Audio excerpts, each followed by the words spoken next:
air laut atau menyuling air sungai sehingga menjadi steril, tidak melakukan apa-apa di situ, tapi mengambil air tanah dalam. Nah, ini tidak boleh dibiarkan. Nah, kalau pasal 33 bilang ayat 3, bumi, air dan segala kekayaan yang terkandung di dalamnya, ya disebut air di situ, dikuasai oleh negara dan dipergunakan untuk sebesar-besarnya kemakmuran rakyat. Nah, saat ini tidak seperti itu. Kasus Aqua ini telah membuka mata kita bahwa kita diakal-akali oleh perusahaan-perusahaan asing dan juga mungkin perusahaan swasta, ya, sehingga negeri ini tidak bisa memberi air pemerintahnya kepada penduduknya. Pertama karena malas, yang kedua ingin bisnis dengan gampang, mendapatkan 600 juta setiap bulan dengan cara seperti itu. Padahal kalau kita atur secara manajemen, kita mungkin bisa mendapatkan, ya, pasal 33 Undang-Undang Dasar 45 ayat 3 itu adalah sumbangan sistem Islam kepada sistem negara Republik Indonesia. Karena waktu membuat Undang-Undang Dasar 1945 itu, dari 9 orang yang ikut di situ, 8 Muslim. Dan ini tokoh-tokoh Islam, ulama yang luar biasa. Dan inilah pasal 33 adalah konsep zakat, di mana zakat tambang ini kita samakan air ini dengan tambang.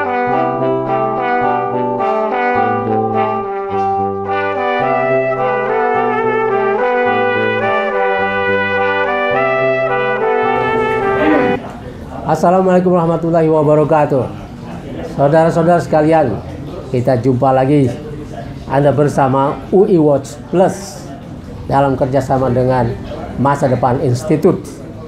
Jadi Anda berhadapan dengan Ishak Rafiq, Direktur Eksekutif Masa Depan Institute dan eksponen UI Watch Plus. Ini kerjasama yang sudah biasa kita lakukan. Tema kita hari ini adalah Aqua. Kasus Aqua ini sangat menarik karena terungkapnya diawali dengan sidak dari Gubernur Jawa Barat, Kang Deddy Mulyadi. Dia datang ke pabrik Aqua dan dia menanyakan dari mana air ini didapat. Dia tanya apakah ini air permukaan? Bukan, katanya. Apakah ini air pegunungan? Secara real bukan, karena didapat dari mengebor air tanah dengan kedalaman sampai 100 meter persegi, sampai 100 meter ke bawah. Jadi semacam artesis. Ini bisa dilakukan oleh siapa saja. Tapi kalau sebuah perusahaan asing multinasional datang ke kita dan cuma bawa alat bor ke sini, kemudian menjualnya sebagai air pegunungan, ini kasus pertamanya adalah penipuan dan ini tidak boleh dibiarkan. Rakyat Indonesia sudah terlanjur mencintai Aqua karena menganggap ini diambil dari air pegunungan yang sejuk, yang dingin, yang bersih, yang steril itu. Tapi ternyata diambil dari tanah yang bisa dilakukan oleh penduduk setempat. Dan kalau air tanah itu diambil sedemikian rupa, ya, dengan cara yang seperti itu, maka bukan tidak mungkin air yang diambil di dalam itu akan membuat air yang di permukaan itu akan turun mengisi kekosongan itu. Dan ini akan membuat kerusakan lingkungan dan kesulitan air bagi petani dan penduduk setempat. Dan penduduk setempat itu menjadi tidak mendapat manfaat dari adanya pabrik Aqua di situ. Tapi Aqua adalah pemain besar. Aqua ini telah, ya, pangsa air minum, ya, pasar, ya, total nilai pasar air kemasan di Indonesia ini 10,2 miliar US dollar pada tahun 2023. dengan pertumbuhan 4%, mungkin sekarang sudah mencapai ya 10,4 atau 10,5 miliar US dollar. Dengan kurs saat ini 16.300 sampai 16.500, itu nilainya sudah mencapai di atas 160 triliun lebih, mungkin sudah mencapai 170 triliun lebih. Ini pangsa pasar air kemasan di Indonesia. Menurut catatan masa depan Institut, Aqua menguasai 50% dari total pangsa pasar air kemasan di Indonesia. Jadi dialah yang terbesar. Dan karena itu, kalau dia memiliki 50% pangsa pasar itu, berarti dia setiap tahun mengeruk lewat air itu kekayaan dari bumi kita ya mencapai 85 triliun setiap tahun. Dan berapa yang diberikan kepada pemerintah, kepada PDAM yang mengaku bekerja sama selama ini dan awalnya seperti memasok kepada Aqua adalah 600 miliar. Ya, bukan 600 miliar, 600 juta rupiah saja setiap bulan. Artinya dalam 1 tahun PDAM cuman mendapatkan 7,2 miliar saja dari 85 triliun yang diambil Aqua dari bumi ini, dari bumi kita. Nah ini kalau kita berpegang pada anggaran Undang-Undang Dasar 1945 pasal 33, maka mestinya ada pembagian yang adil di sini. Yang sekarang tidak adil juga ada penipuannya, dan ini harus diusut.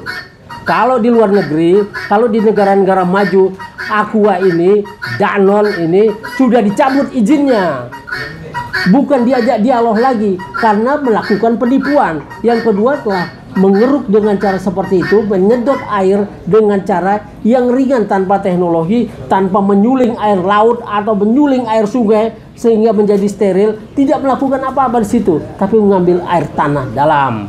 Nah, ini tidak boleh dibiarkan. Nah, kalau pasal 33 bilang ayat 3, bumi, air dan segala kekayaan yang terkandung di dalamnya, ya disebut air di situ, dikuasai oleh negara dan dipergunakan untuk sebesar-besarnya kemakmuran rakyat. Nah, saat ini tidak seperti itu. Kasus Aqua ini telah membuka mata kita bahwa kita diakal-akali oleh perusahaan-perusahaan asing dan juga mungkin perusahaan swasta, ya, sehingga negeri ini tidak bisa memberi air pemerintahnya kepada penduduknya. Pertama karena malas, yang kedua ingin bisnis dengan gampang, mendapatkan 600 juta setiap bulan dengan cara seperti itu.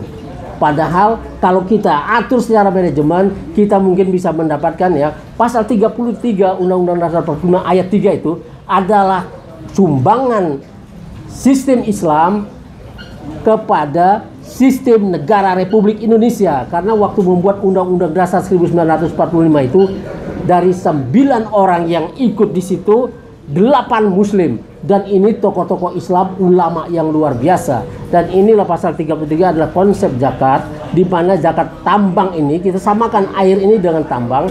Zakat tambang itu 20%. Jadi ada milik rakyat Indonesia di setiap tambang kita, di batu bara kita, di minyak kita, di emas kita, di nikel kita, dan di air kita. 20% untuk rakyat Indonesia yang sekarang ada dan yang bakal lahir.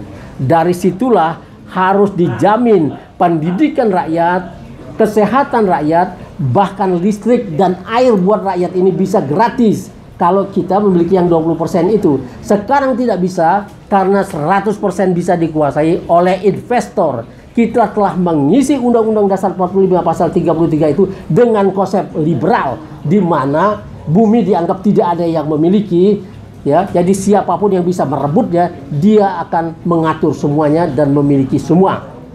Nah, inilah pasal 33 ini. Kalau 20% buat rakyat Indonesia, artinya di setiap tambang itu harus ada satu wakil, ya, seorang direktur dari rakyat, direktur independen. Kemudian yang 80% boleh dibagi pemerintah dengan 40-40, 50-30, 60-20 atau berapapun yang disepakati. Jadi kalau kita ambil 40-40, 50-50 kata orang Belanda, maka yang kita bisa dapat itu pemerintah dapat 40%, Danone 40%, dan rakyat Indonesia 20%. Jadi kita bisa dapat 60% dari 85 triliun yang dikeduk oleh Aqua dari bumi kita. Dan inilah yang harus dibikin aturannya. Apa yang dilakukan oleh Deddy Mulyadi dengan keinginan yang sangat terbatas, ya, dia sudah melakukan sidak, tapi keinginannya cuma memindahkan kantor pusat Aqua dari Jakarta ke Jawa Barat. Ini terlalu kecil. Demikian saudara-saudara sekalian. Wassalamualaikum warahmatullahi wabarakatuh.